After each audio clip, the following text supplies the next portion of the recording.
গল্পটাকে ছবির মাধ্যমে, অ্যানিমেটেড ভিডিওর মাধ্যমে খুব সহজে তোমাদেরকে যাতে বোঝাতে পারি। হ্যাঁ, গল্পটা অনেক বড়, তো প্রত্যেকটা লাইন এভাবে ধরে ধরে বোঝানো সম্ভব নয়, আর তাছাড়া ওভাবে বোঝালে ভিডিওটা অনেক বড় হয়ে যাবে, যেটার আমি প্রয়োজন মনে করছি না। সো আমি আসলে পুরো বিষয়টাকে কার্টুনের মাধ্যমে, অ্যানিমেটেড ভিডিওর মাধ্যমে সহজভাবে উপস্থাপন করব। তো এই গল্পটা হচ্ছে একটা সিনেমার মতো। শরৎচন্দ্র চট্টোপাধ্যায় বলা যায় একটা সিনেমার স্ক্রিপ্ট লিখেছেন, বলা চলে আর কি, ছোট্ট একটা সিনেমার। সো এই সিনেমাগুলোর সাথে এই গল্পটার অনেকটা মিল রয়েছে। সিনেমায় যেমন নায়ক রয়েছে, নায়িকা রয়েছে, শত্রু রয়েছে, ভিলেন রয়েছে আর কি, তো এখানেও আসলে ঠিক এরকম রয়েছে। হ্যাঁ, সো এই বিরাশি গল্পের যে নায়ক, সে নায়ক হচ্ছে মৃত্যুঞ্জয়, আর এই বিলাসী গল্পের নায়িকা হচ্ছে বিলাসী, যার নামে এই গল্পের নামকরণ করা হয়েছে। তাহলে নায়ক হচ্ছে মৃত্যুঞ্জয় আর নায়িকা হচ্ছে বিলাসী। আচ্ছা, আর একটা সিনেমার মধ্যে কি থাকে, নায়কের বন্ধু থাকে না অনেক সময়। সো এখানে তোমরা ধরে নিতে পারো যে ন্যাড়া নামে আরেকজন ক্যারেক্টার, ইনি হচ্ছে মৃত্যুঞ্জয় বা নায়কের বন্ধু। ওকে, সো এখানে যদি আমি ভিলেনের কথা বলি এই সিনেমায়, তাহলে ভিলেন হিসেবে আমি ধরতে পারি মৃত্যুঞ্জয় নায়কের যে জ্ঞাতিখুড়া বা বংশধর। হ্যাঁ, সো সে হচ্ছে আসলে এখানকার বলা চলে যে ভিলেন। তাছাড়া গ্রামের মানুষজন সবগুলো মিলেই আসলে মৃত্যুঞ্জয়ের বিপক্ষে ছিল এই সিনেমায়। সবাইকে আমরা এখানে ভিলেন বলতে পারি। তাছাড়া এই গল্পের মধ্যে আমরা যে আগেরকার সময়ের একটা কুসংস্কার জানতে পারবো, আগেকার সময়ের মানুষেরা কতটা অসচেতন ছিল, কতটা অন্ধকারাচ্ছন্ন পরিবেশে বসবাস করতো, এই বিষয়গুলো আমরা জানতে পারবো। বর্তমান সময়ে এই গল্পটা শুনতে আমাদের কাছে মনে হতে পারে যে এরকমও ভুল ধারণা আবার মানুষের মধ্যে থাকতে পারে নাকি, এটা আবার এই মডার্ন জেনারেশনে এসে আমাদের কাছে অনেক হাস্যকর মনে হবে। তো এই বিষয়গুলো আমরা জানতে পারবো। তো গল্পটা এখানে এইভাবে শুরু হয়েছিল যে গল্পটা আসলে বলা হয়েছে শরৎচন্দ্র চট্টোপাধ্যায় নিজের মুখে না, ন্যাড়া নামের যে ক্যারেক্টারের কথা বললাম, মৃত্যুঞ্জয়ের বন্ধু, তার মুখ দিয়ে, তার জবানিতে এই গল্পটা তিনি লিখেছেন। তো ন্যাড়া স্কুলে যেত, তার বন্ধু বান্ধব সহ সবাই স্কুলে যেত। তো এই অনেক দূরের পথ যেতে যেতে অনেক সময় বৃষ্টি নামতো, অনেক সময় কাদা পার হয়ে তাদেরকে যেতে হতো। তো এত সকল সংগ্রাম করে তারা কিন্তু স্কুলে যেত। তো স্কুলে যে আসলে এত শিক্ষিত যে এডুকেটেড পার্সনগুলো আসতো, ওরা কিন্তু আবার গ্রামে থাকতো না। তারা যখন শিক্ষিত হয়ে যেত, তারা আবার ছেলে মেয়ে নিয়ে, বউ বাচ্চা নিয়ে তারা আবার শহরে সেটেল হয়ে যেত। তো লেখক বলছে তারা যদি আমাদের গ্রামে সেটেল হতো, তাহলে হয়তো বা গ্রামটা এতটা অন্ধকারাচ্ছন্ন থাকতো না, সবাই একটু শিক্ষার আলো পেত। এই কথাটা তিনি ব্যক্ত করেছেন ইনডাইরেক্টলি। সো ন্যাড়া এবং তার বন্ধুরা সবাই যখন স্কুলে যায়, গিয়ে আসলে দেখতে পায় যে মৃত্যুঞ্জয় নামে একজন ওখানে ছেলে রয়েছে, যে আসলে তাদের সাথে পড়াশোনা করে। সে হচ্ছে ক্লাস 8-এ, যেটাকে তাদের সময় বলতো থার্ড ক্লাস। হ্যাঁ, সো থার্ড ক্লাসে সেই মৃত্যুঞ্জয় পড়াশোনা করছে। তো তারা জানতে পারে যে মৃত্যুঞ্জয় সে অনেক দিন ধরে এই থার্ড ক্লাসেই আছে, মানে সেই 8ম শ্রেণীতেই আছে। কিন্তু এখন পর্যন্ত সে আসলে ওই থার্ড ক্লাস থেকে সেকেন্ড ক্লাস কিংবা 8ম শ্রেণী থেকে পরের শ্রেণীতে আসলে যাচ্ছে না। তাদের এটা আসলে মনে করতো যে আসলে এই ছেলেটা কতদিন ধরে আছে বা আদৌ আগের ক্লাসে পড়াশোনা করেছে কিনা। সো মৃত্যুঞ্জয় ছেলেটা আসলে অনেক ভালো ছিল, তার বাবা মা বেঁচে ছিল না, বলা চলে এতিম। তো তার চরিত্রগত দিক থেকে অনেক ভালো ছিল। সাধারণত সিনেমায় যেমন নায়কেরা ভালো হয়, ঠিক তেমনই আর কি। মৃত্যুঞ্জয় ছেলেটা অনেক ভালো ছিল, কিন্তু তাদের সম্পত্তি বেশ ছিল ওই সময়ের, যতটুকু থাকা দরকার। তাদের আম কাঁঠালের বাগান ছিল, বাড়ি ছিল পাকা। সো এই যে এত সম্পত্তি ছিল, তো সম্পত্তি থাকার পরেও কিন্তু সে আসলে অহংকারী ছিল না। সে অনেক ভালো মানের ছিল এবং অনেক স্টুডেন্টদেরকে, অনেক মানুষদেরকে সাহায্য করেছে। অনেক স্টুডেন্টের ভর্তি হওয়া বা বই কেনার টাকা বা বিভিন্ন ধরনের সমস্যা তার সমাধান এই মৃত্যুঞ্জয় করত। যার কারণে আসলে অনেকেই মনে মনে, বেশিরভাগ মানুষই আসলে তাকে মনে মনে ভালোবাসতো, কিন্তু প্রকাশ করতো না। কারণ ওই সময়কার মানুষেরা, বিশেষ করে এখনো কিন্তু এই ধরনের মানুষ আছে যে কারো কাছ থেকে যে সাহায্য নিয়েছে এটা প্রকাশ করতে চায় না। কারণ তারা মনে করে যে আমি আরেকজনের কাছ থেকে সাহায্য নিয়েছি, এটা যদি বলি তাহলে নিজের মান সম্মান কমে যায়, এটা ভাবে। এইটা ভেবে তারা প্রকাশ করতো না যে মৃত্যুঞ্জয়ের কাছ থেকে তারা সাহায্য পেয়েছে। তো মৃত্যুঞ্জয় ছেলেটা অনেক ভালো ছিল। তো তার যে সম্পত্তিগুলো ছিল, তার জ্ঞাতিখুড়া, তার যে বংশধর, তার যে চাচা সম্বন্ধীয়, সো সে আসলে দাবি করতো যে ওগুলো মধ্যে তার ভাগ আছে। সে সবসময় মানুষদেরকে বলে বেড়াইতো যে তার অংশের ভাগ আছে, সেগুলো মৃত্যুঞ্জয় দখল করে আছে। সে আইনিভাবে পাচ্ছে না, কিন্তু তার আসলে এখানে অংশ রয়েছে, যেটা মানুষকে বলে বেড়াইতো। সমাজে থাকে না কিছু কিছু লোক সবসময় নিজের আপনজনের কি বলে গিবত গেয়ে বেড়ায়, ঠিক এরকম একটা জ্ঞাতি খোড়া, মানে এরকম একটা চাচা ছিল মৃত্যুঞ্জয়ের আর কি। সো ন্যাড়া আসলে একদিন জানতে পারে যে মৃত্যুঞ্জয় অসুস্থ। তো ন্যাড়া আসলে নিজেও অনেকদিন মৃত্যুঞ্জয়ের কাছ থেকে অনেক সাহায্য পেয়েছে। সো এই জন্য ন্যাড়া বলেছে যে না, আমি আমার মৃত্যুঞ্জয়কে একবার দেখতে চাই। সো ন্যাড়া আসলে মৃত্যুঞ্জয়কে একবার দেখতে গেল। সো দেখতে যায় আসলে সন্ধ্যাবেলায় এসে দেখে যে মৃত্যুঞ্জয় প্রায় মুমূর্ষু রোগীর মতো, প্রায় মৃতপ্রায়। তো এরকম একটা রোগীকে একটা মেয়ে, একটা সাপুড়ে মেয়ে যেভাবে সেবা যত্ন করছে, তার কাছে মনে হচ্ছে যে এই সাপুড়ে মেয়ের সেবা যত্নের কারণেই বোধহয় এই মৃত্যুঞ্জয় ছেলেটা এখন পর্যন্ত বেঁচে আছে, না হলে এর আগেই মারা যেত। তো যখন মৃত্যুঞ্জয়ের সাথে দেখা করলো, তো রাত হয়ে গেছে, এখন যেতে হবে। সো ন্যাড়া আসলে যেতে চাচ্ছে। তো তখন হচ্ছে বিলাসী, গল্পের যে নায়িকা, ন্যাড়াকে বলছে আমি কি এগিয়ে দেবো? তো ন্যাড়া তখন মনে মনে ভাবলো যে একটা মেয়ে আমাকে বলতেছে যে এগিয়ে দেবো কিনা, একটা মান সম্মানের ব্যাপার। তো তখন ন্যাড়া বললো যে না না থাক, লাগবে না, আমাকে শুধু আলো দাও, ওই হ্যারিকেন বা জাতীয় যে আলোটা দিলেই হবে, আমি যেতে পারবো। তো ন্যাড়া তখন ওই আলোটা নিয়ে পথ এগিয়ে যাচ্ছে। তো যেতে যেতে আসলে তার ন্যাড়ার একটা কথা মনে পড়লো যে তার একটা কিন্তু আত্মীয় ছিল। তো ওই আত্মীয়র স্বামী যখন মারা গিয়েছিল, তার ওয়াইফ ওই রাতে তার মৃত স্বামীর লাশের সঙ্গে একটু থাকতেই চাচ্ছিল না, ভয় পাচ্ছিল যে আমি এই লাশের সঙ্গে কিভাবে থাকবো রাতটা। তো সেই কথা চিন্তা করে সে ভাবলো যে সেই তুলনায় বিলাসী কত ভালো, যে তার একজন অসুস্থ রোগীকে সে এভাবে সেবা যত্ন করে সুস্থ করে তুলেছে। তাহলে তার আত্মীয়ের সেই সম্পর্কটার সাথে, আত্মীয়ের যে গল্পটার সাথে এই গল্পটা সে তুলনা করতেছে যে বিলাসী মেয়েটা কতটাই ভালো। সো এরপরে ন্যাড়া হচ্ছে 2 মাস কোনো খোঁজ খবর নেয় না তার আর মৃত্যুঞ্জয়ের যে কি অবস্থা হলো না হলো। তো 2 মাস পরে হঠাৎ জানতে পারে যে মৃত্যুঞ্জয় ওই বিলাসী মেয়েটাকে বিয়ে করে। তো বিয়ে করে এই কথাটা জানতে পারে, জেনে আসলে সেও কিছুটা অবাক হয়ে যায়। কারণ সমাজে ওই সময় সমাজে আসলে জাতপাত আর ধর্ম কিংবা উঁচু নিচু বংশ অনেক ম্যাটার করতো।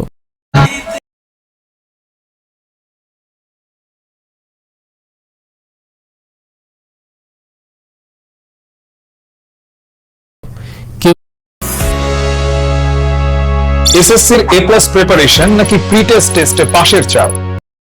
আসলে উচ্চ বংশীয় লোকেরা নিচু বংশে কখনো বিয়ে করতো না, এটাকে সবাই খারাপ, অভিশাপ, পাপ হিসেবে দেখতো। বর্তমানে এগুলো কমে গেছে, শিক্ষার আলো পৌঁছেছে, তাই এগুলো মানুষ বুঝে, কিন্তু ওই সময় ছিল না। তো মৃত্যুঞ্জয়ের যে বংশধর ছিল জ্ঞাতি খোড়া চাচা টাইপের, তো ও আসলে এই বিষয়টা নিয়ে গ্রামের মানুষকে তখন আরো অনেক বেশি কি বলবো বাজে বাজে কথা বলে বেড়াইতো, অনেক গিবত গিয়ে বেড়াইতো। সো গ্রাম একদম তোলপাড় করে ছাড়তেছে। তার ভাষা যে গেল গ্রামটা এবার রসাতলে গেল, মানে গ্রাম যেন একে পাপে পরিপূর্ণ হয়ে গেছে মৃত্যুঞ্জয়ের জন্য। গ্রামের মানুষকে বলে বেড়াচ্ছে এরকম অকাল কুষ্মাণ্ডটা একটা সাপুড়ে মেয়েকে নিকা করিয়ে ঘরে তুলেছে। অকাল কুষ্মাণ্ডটা মানে মৃত্যুঞ্জয় একটা সাপুড়ে মেয়েকে বিয়ে করছে, কি একটা বড় অপরাধ করে ফেলেছে। তো ওই সময়কে মানুষেরা এই কথাগুলো শুনলে অনেক মানে কি বলে অনেক প্রভাবিত হয়ে যায়। তারা মনে করে যে এটা বোধহয় গ্রামে অনেক বড় অপরাধ হয়ে গেছে, এই পাপের শাস্তি বোধহয় আমরাও পাবো। তো এই ধরনের ফিলিংস তাদের মধ্যে জেগে উঠতো। তো তার এই উস্কানিমূলক কথায় গ্রামবাসীরা তখন সবাই রাগান্বিত হয়ে একদম মৃত্যুঞ্জয়ের বাড়িতে গেল একদিন। তো যাইয়া দেখতেছে বিলাসী মেয়েটা ওই মৃত্যুঞ্জয়ের সেবা যত্ন করছে। সো দেখে আসলে তাকে নানানভাবে গালাগাল শুরু করলো, বিশেষ করে তার জ্ঞাতি খোড়া চাচা মৃত্যুঞ্জয়ের সেটাকে নানান গালিগালাজ শুরু করলো।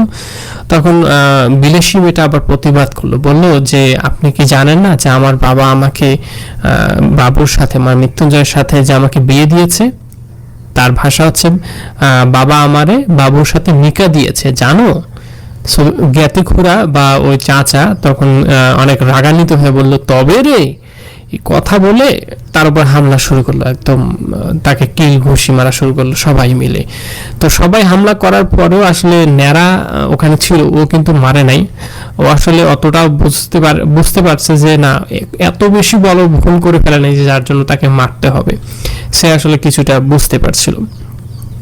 তো বিলাসী তখন এত মার খাওয়ার পরেও তখন সবাইকে শুধু বলেছে যে বাবুরা আমাকে একটিবার ছেড়ে দাও, আমি রুটিগুলো ঘরে দিয়ে আসবো, ওই মৃত্যুঞ্জয়কে একটু রুটি দিয়ে আসবো, হ্যাঁ, না হলে বাইরে শেয়াল কুকুরে রুটিগুলো খেয়ে যাবে, রোগা মানুষটা তখন সমস্ত রাত খেতে পারবে না।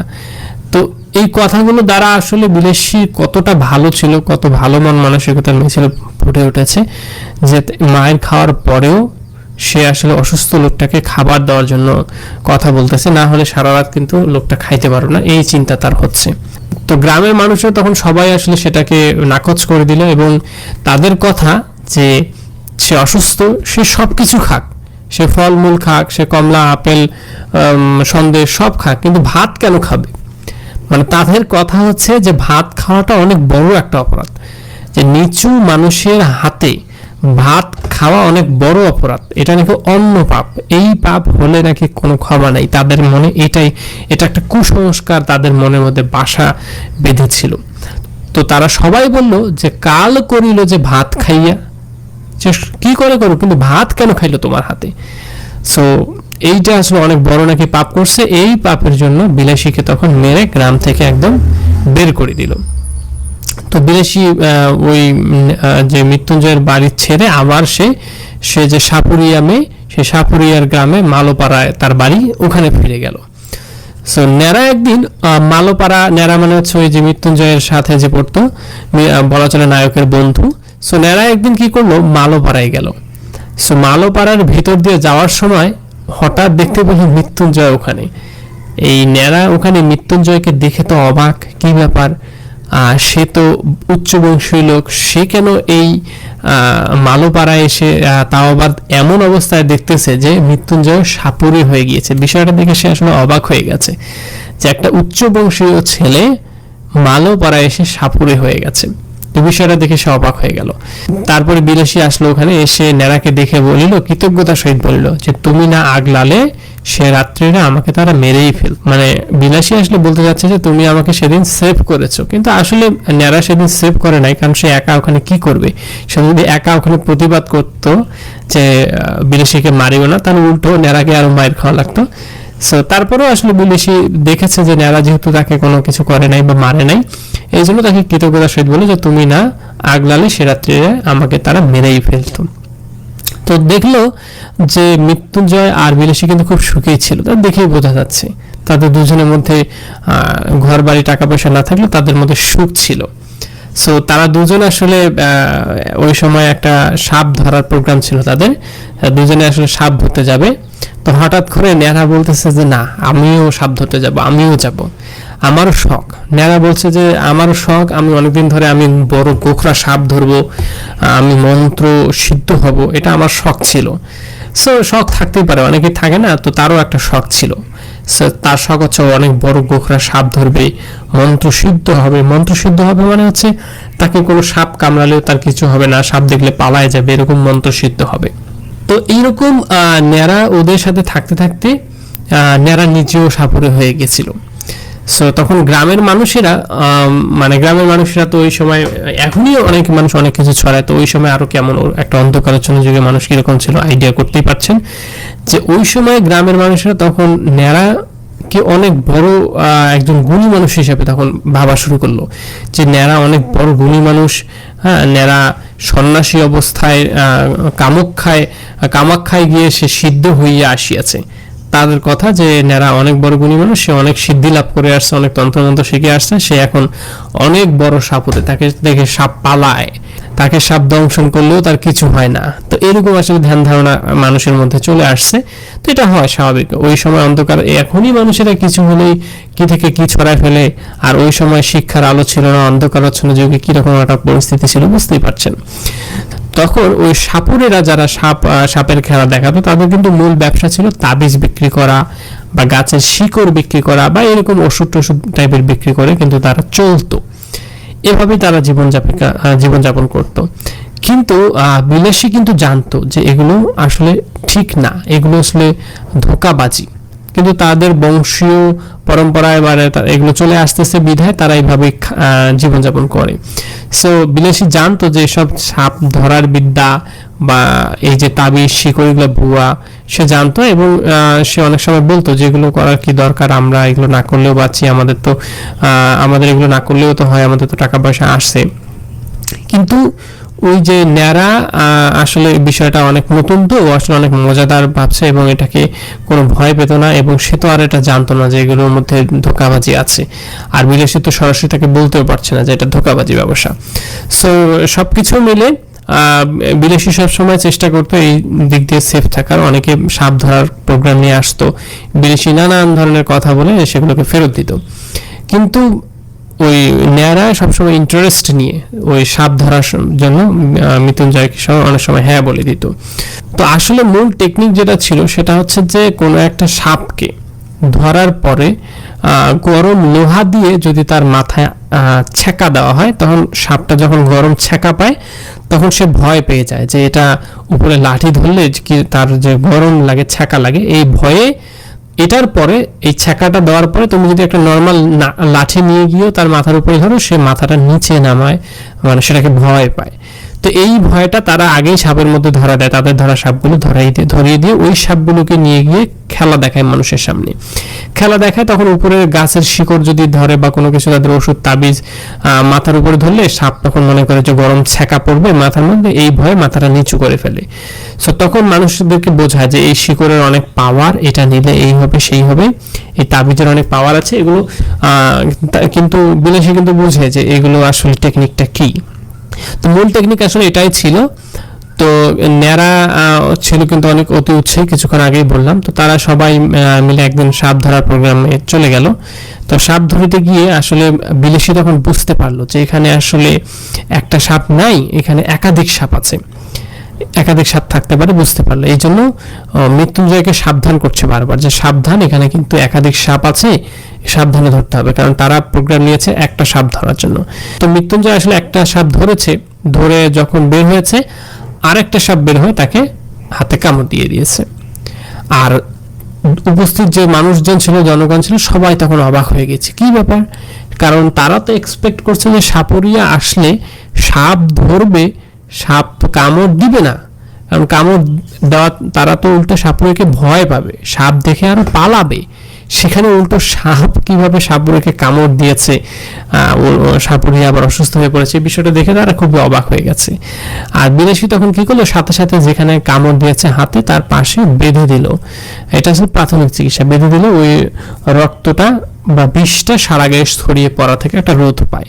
কিন্তু এটাই তো শেষ চিকিৎসা না, এটা যদি একটু বাধা দেয় এরপরে তো ট্রিটমেন্ট করতে হবে। তো এরপরে তারা আসলে তার তাবিজ পরিয়ে দিল, মন্ত্র পড়লো, সবকিছু করলো, কোনো কিছুতেই কিছু হলো না, কারণ বিলাসী তো জানে যে এগুলো ধোঁকাবাজি।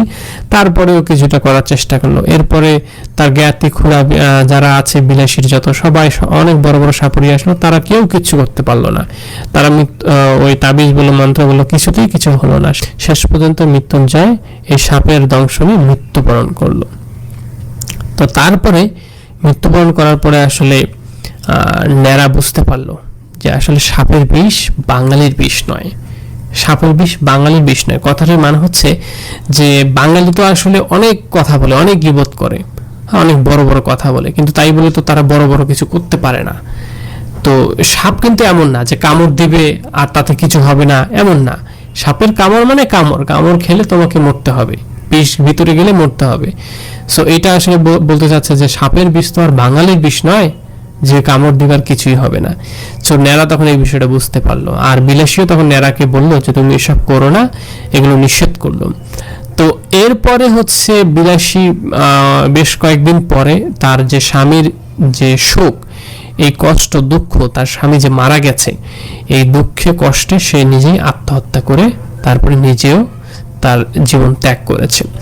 সো গ্রামের মানুষেরা এতটাই মূর্খ ছিল, কি বলবো, আসলে এতটাই কুসংস্কার ছিল যে তাদের মৃত্যুর পরেও তারা নানান ধরনের কুসংস্কারমূলক কথাবার্তা বলতে লাগলো। তারা বলতে লাগলো যে তারা হচ্ছে অন্য পাপের দোষের কারণে তাদের এই পরিস্থিতি হয়েছে, যে উচ্চ বংশীয় একজন লোক মৃত্যুঞ্জয় সে নিচু বংশের বিলাসীর হাতে ভাত খেয়েছে, এটা অনেক বড় অন্যায় করেছে, এই পাপের কারণে তারা এই পরিস্থিতি হয়েছে। তো গ্রামের মানুষেরা বলতে লাগলো যে তাহাতে আর সন্দেহ কি, অন্য পাপ, বাপরে এর কি আর প্রায়শ্চিত্ত আসছে? তাদের কথা বাপরে বাপ, এর থেকে আর বড় কি পাপ হতে পারে?